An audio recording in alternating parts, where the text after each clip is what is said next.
পানি নামলেও দুর্ভোগ কমেনি চট্টগ্রাম ও ৩ পার্বত্য জেলার বন্যা কবলিত এলাকাগুলোর। পানি নামায় ভেসে উঠছে ক্ষতচিহ্ন। সকালে নগরীর কাতালগঞ্জ, আগ্রাবাদ, হালিশহর, পতেঙ্গা সহ বেশ কিছু এলাকা ঘুরে দেখা গেছে কোথাও জলাবদ্ধতা কিংবা জলজট নেই। দক্ষিণ চট্টগ্রামের বাঁশখালী, সাতকানিয়া, চন্দনাইশ সহ বন্যা কবলিত এলাকার মানুষ আশ্রয় কেন্দ্র থেকে বাড়ি ফিরতে শুরু করেছেন। এখনও স্বাভাবিক হয়নি বান্দরবানের সঙ্গে চট্টগ্রাম ও কক্সবাজারের সড়ক যোগাযোগ। পাহাড় ধসের কারণে রোয়াংছড়ি, রুমা ও থানচির সঙ্গে জেলা সদরের সরাসরি সড়ক যোগাযোগ বন্ধ রয়েছে। খাগড়াছড়িতে মাইনি ও চেঙ্গি নদীর পানি নামায় স্পষ্ট হচ্ছে বন্যার ক্ষয়ক্ষতি। প্রায় 1031 হেক্টর আউশ, আমন ও গ্রীষ্মকালীন ফসলের ক্ষেত নষ্ট হয়েছে জানিয়েছে কৃষি বিভাগ। ভেসে গেছে পুকুরের মাছ, নষ্ট হয়ে গেছে গ্রামীণ সড়ক।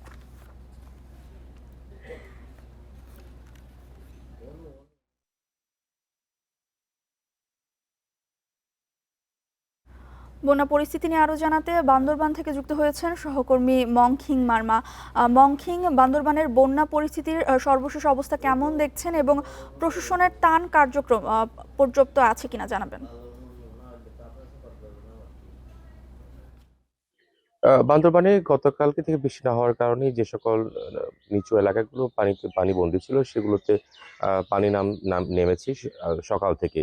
তো মূলত শহরের যে সব এলাকাগুলো পানির তলিয়ে ছিল সেই সকল এলাকাগুলো থেকে পানি নেমে যাওয়ার কারণে যারা বন্যা কবলিত ছিলেন তারা অনেকেই ঘরে ফিরতে শুরু করেছেন। বিভিন্ন জায়গায় সকাল থেকে দেখা গেছে তারা তাদের ঘরগুলো পরিষ্কার করছেন বা তারা ঘরে ওঠার জন্য প্রস্তুতি নিচ্ছেন। তো আমি যদি দেখাই যে বান্দরবানের এই জায়গাতেই গতকালকে কিন্তু টইটুম্বুর পানি ছিল এবং এখানে যে ছাদটি দেখতে পাচ্ছেন এই পর্যন্ত পানি ছিল।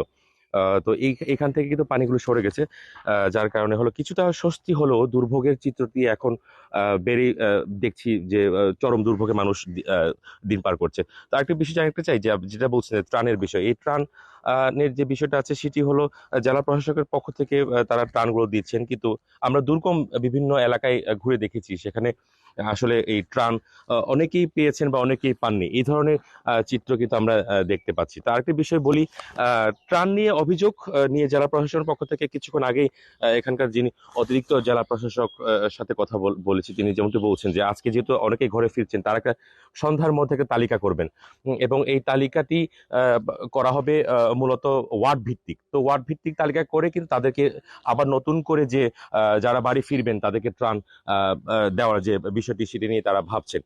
তো সবশেষ যদি বলি যে ত্রাণ নিয়ে অসন্তুষ্টি আছে, ত্রাণ নিয়ে মানুষের কষ্টের কথাগুলো বলছেন যে অনেকেই পেয়েছে ওরা কিছু অনেকেই পাননি। তো এটি আছে। এর পাশাপাশি যে সড়ক যোগাযোগ যদি কথা বলি, যে আপনি যেহেতু বলছেন যে সড়ক যোগাযোগ এখনো 3টা উপজেলার সাথে সড়ক যোগাযোগ বিচ্ছিন্ন রয়েছে। বান্দরবানের সাথে চট্টগ্রামে যান চলছে এখনো স্বাভাবিক হয়নি। রাঙামাটির সাথে পানি কমে গেল, রাঙামাটির সাথে বান্দরবানের যোগাযোগ বিচ্ছিন্ন রয়েছে।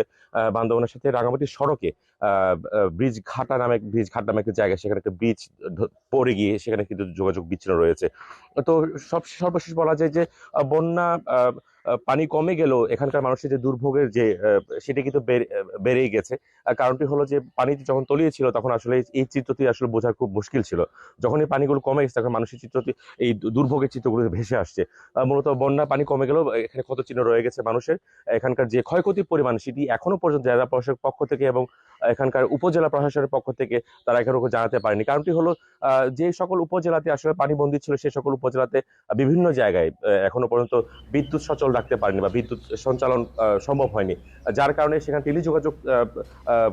টেলিযোগাযোগটি বন্ধ রয়েছে এবং যার কারণে এই সব ধরনের খবর কিন্তু আমরা পাচ্ছি না। তো এই হচ্ছে আমার কাছে বান্দরবানের বন্যার সর্বশেষ পরিস্থিতি। বান্দরবানের বন্যা পরিস্থিতি নিয়ে বিস্তারিত জানাচ্ছিলেন সহকর্মী মংখিং মারমা।